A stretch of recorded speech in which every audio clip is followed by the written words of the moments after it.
The Cincinnati Scenic Railway.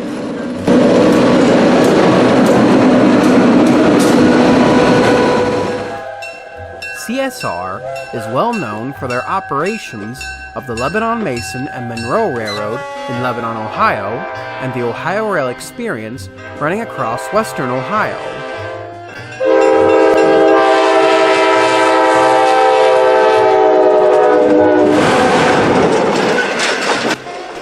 Back in late August of 2020, CSR started the Save the Chessie campaign. This campaign was started to save ex-Chessie System / Baltimore and Ohio 6955 and EMD GP30 from getting scrapped. Stage 1 of the campaign was to raise $35,000 by October 31st, 2020 in order to purchase 6955 from its owner, National Railway Equipment, and luckily they were able to reach their goal before the deadline and secure the purchase of 6955 from NRE. Now, Stage 2 has begun. The second stage of the campaign is to raise $20,000 to help with the move of 6955. The engine is located at NRE's Silvis, Illinois facility in Silvis, Illinois, and CSR wants to move the engine to their facility in Lebanon, Ohio, just north of Cincinnati, Ohio, for restoration. Unfortunately, 6955 has a failed turbocharger and can't run under its own power as of now. But CSR is capable of fixing that and will be able to restore the locomotive back into operational condition. As of now, CSR has a Charity.GoFundMe set up to raise the $20,000 for the move, and it's currently at $3,200 as of the making of this video. So, if you wish to help 6955 on its road to restoration, please go to the Charity.GoFundMe and donate there. You can donate as little as $10 or as much as $500 or more to the campaign, whatever you feel is necessary. Once the goal is reached, 6955 will be moved to Lebanon, Ohio, and restored back to its Chessie System glory. So, if you wish to help, the link to the Charity.GoFundMe will be down in the description box down below, so you can go check that out. CSR also has a Save the Chessie website and Facebook page set up as well. There, you can be notified about any updates or on what's going on with the campaign there as well. Links to the website and the Facebook page will be also linked down below as well, so you guys can go check that out. Hopefully, once the campaign is finished, we'll be able to see the Chessie Cat return to the main line once again.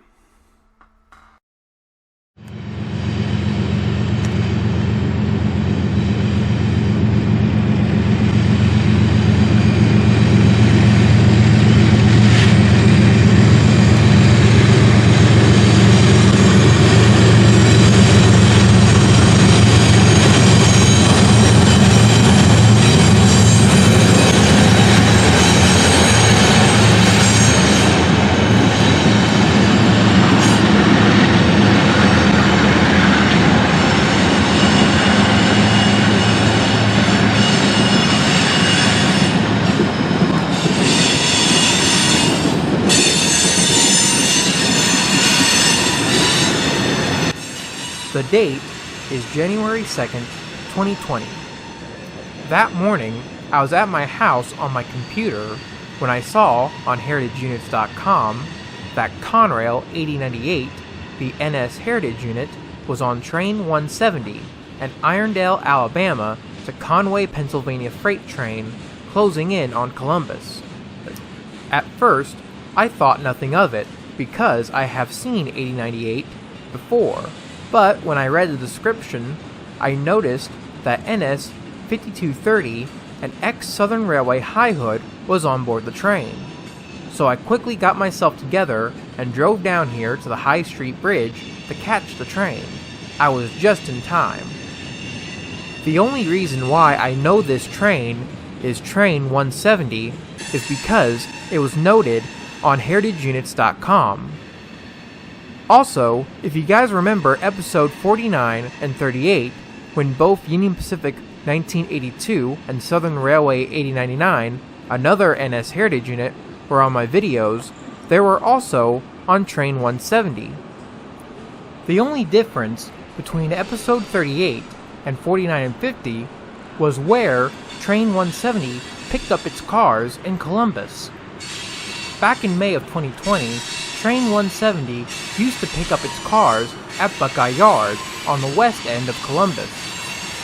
Then, sometime later in the year, NS rerouted all trains from Buckeye Yard to the smaller Watkins Yard on the south end of Columbus. This also included the Camp Chase trains, as they now interchange with NS at Watkins. Unfortunately, the future of NS's portion of Buckeye Yard is now in doubt, but we'll have to see what happens in the future to the yard. Just like in the last episode, Train 170 will come to a stop just west of the Lockbourne Road railroad crossing to wait to get into Watkins Yard.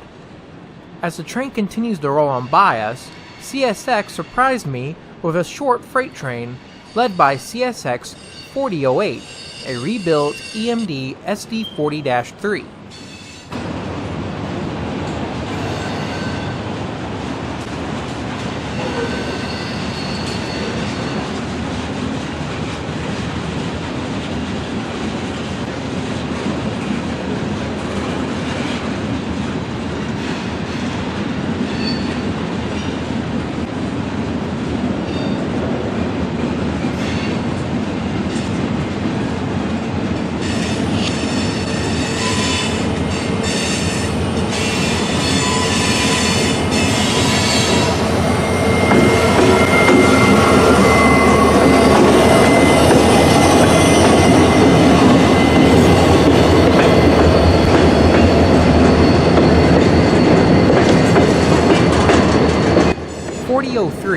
Was built in 1979, originally as an SD40-2 for the Seaboard Coastline Railroad as their 8045. Even into CSX days, the engine kept its number.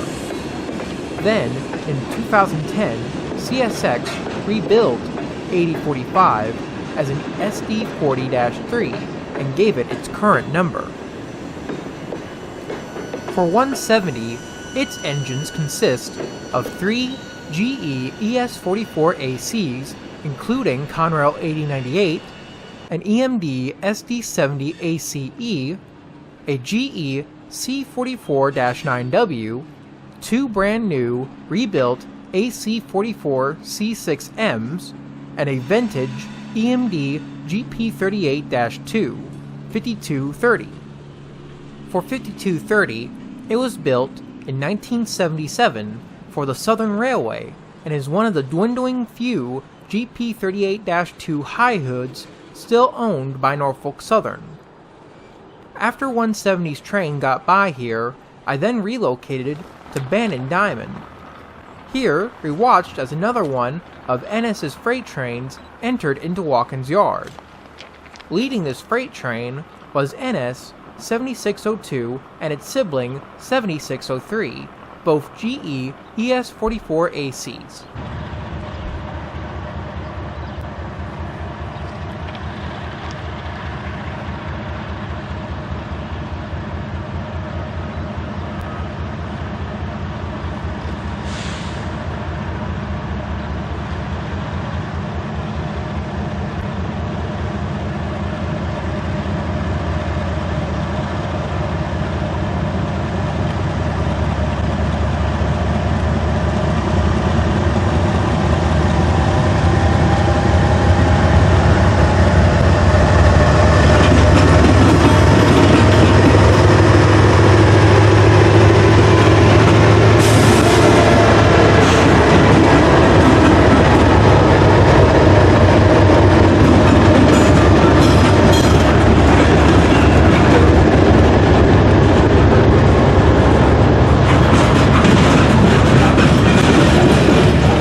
As the train enters into Watkins Yard, take note of these 8 tanker cars near the front.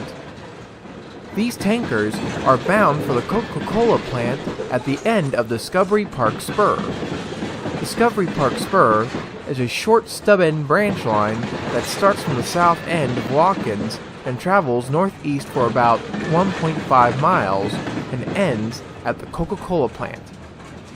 Besides Coca-Cola, the spur also serves the Georgia Pacific plant, 4840 Solutions, and the Cloverleaf cold storage facility. Also, the only good place to see the spur in action when it has trains on it is at the New World Drive railroad crossing, as that's the only public railroad crossing on the spur.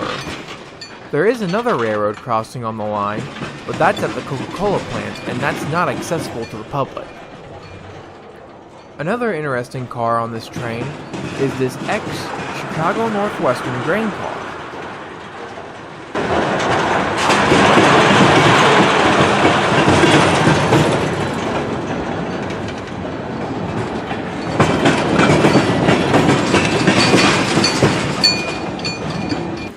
While the train continues to roll, NS 3055 and 751 pull a cut of cars out of Watkins Yard.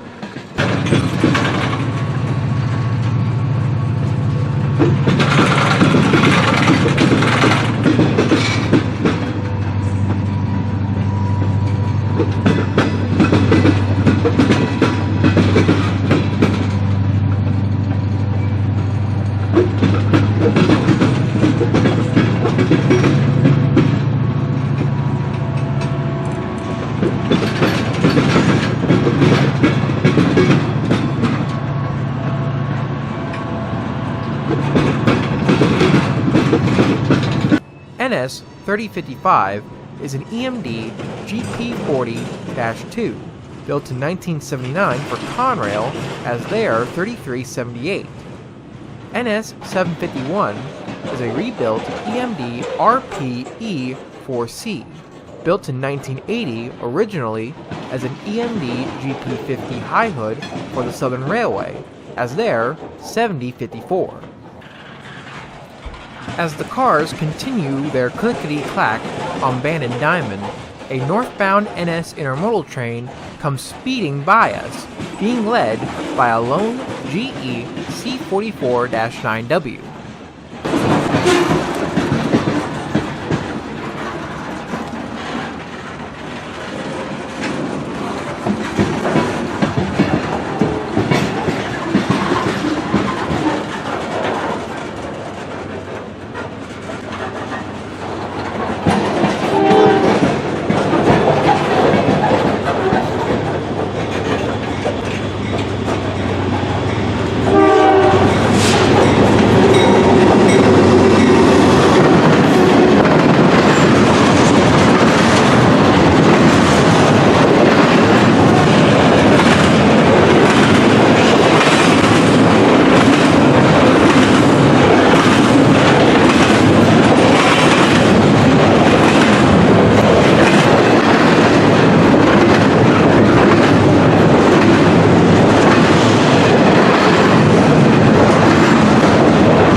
After about 20 minutes of slow clickety-clack on the diamond, the train finally came to a stop.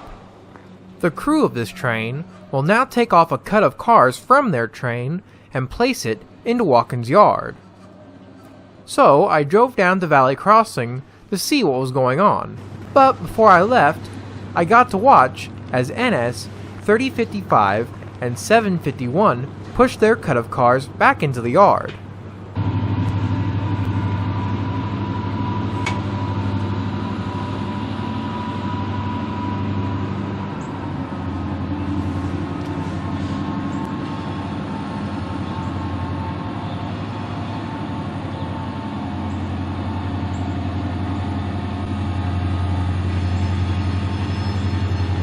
Once the yard engines got back into the yard, I then went down the valley crossing, where I then caught an Indiana and Ohio train as it crossed the NS main line.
Indiana and Ohio 2109 is an EMD GP38-2 with the new Admiral cab. It was originally built in 1972 for the Southern Railway, originally with a high short hood cab, and was numbered 5055.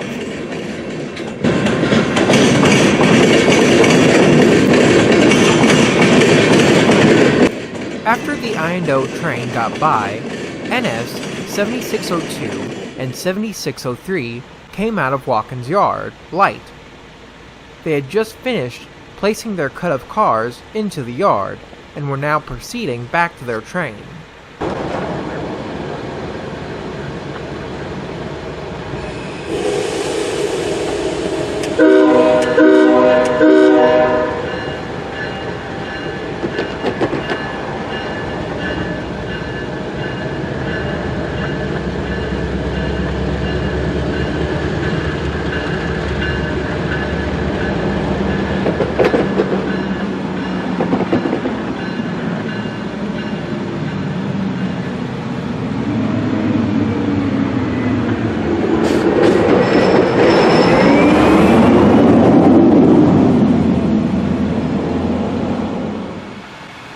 Once they were back on their train, they then left Watkins, heading southbound.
As this train pulled out of town, I figured that after this train got out of here, dispatch would allow train 170 to pull into the yard, so I drove up to the Firewood Avenue Railroad crossing to check.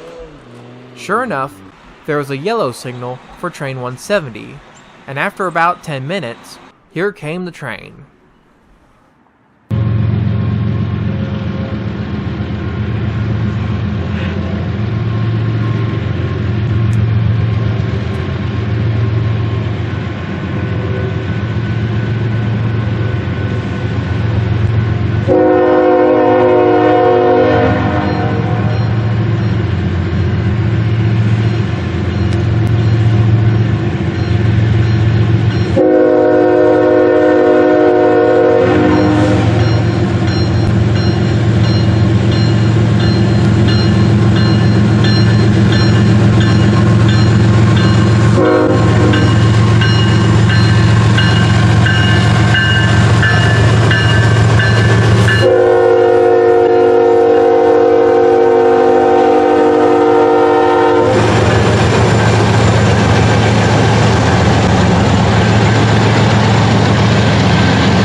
It was great to see a high hood back in Columbus once again. If any of you guys watching this video saw my 500 subscriber special, the last time I saw a pair of high hoods back in the central Ohio area was back on March 13th, 2017, when NS 5086 and 5123 used to work some of the local trains in the area. When the train got into the yard, 5230 was dropped off here. Whether or not the high hood will work trains in the Columbus area, we'll just have to wait and see.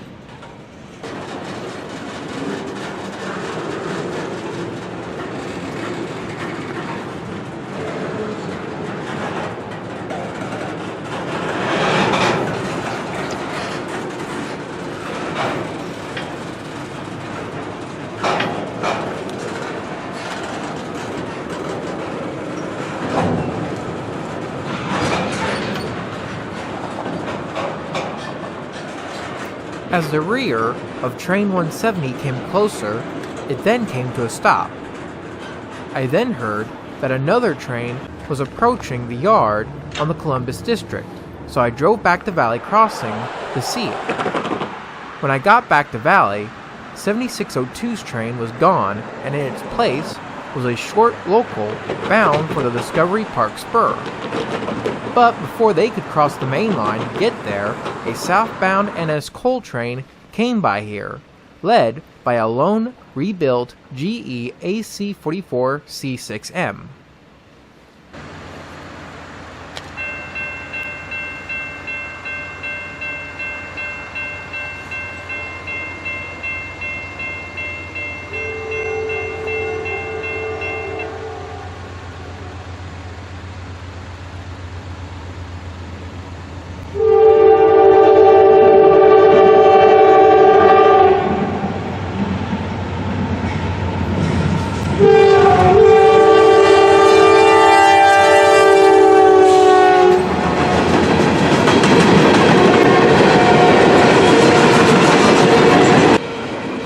At the head of the Discovery Park local was NS 7128, an EMD GP38-2, built in 1991.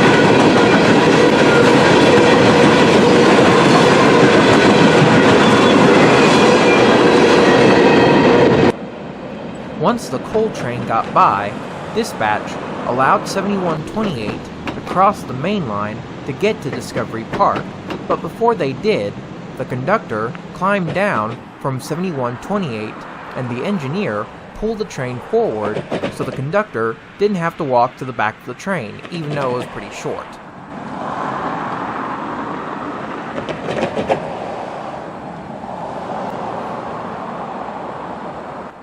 Once on board, the train then rolled on by.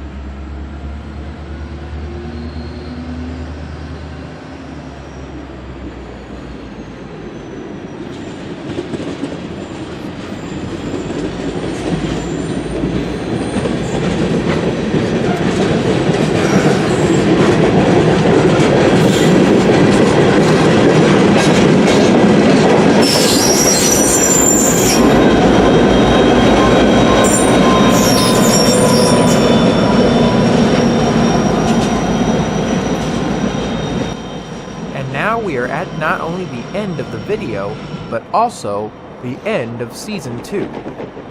I started this season back at the beginning of 2016, over 4 years ago. I figured now would be a good time to stop this season. Don't worry, there will be a season 3. I already got footage to start it. It'll be hopefully coming soon. Anyway, I hope you guys enjoyed this video and the season. See you later.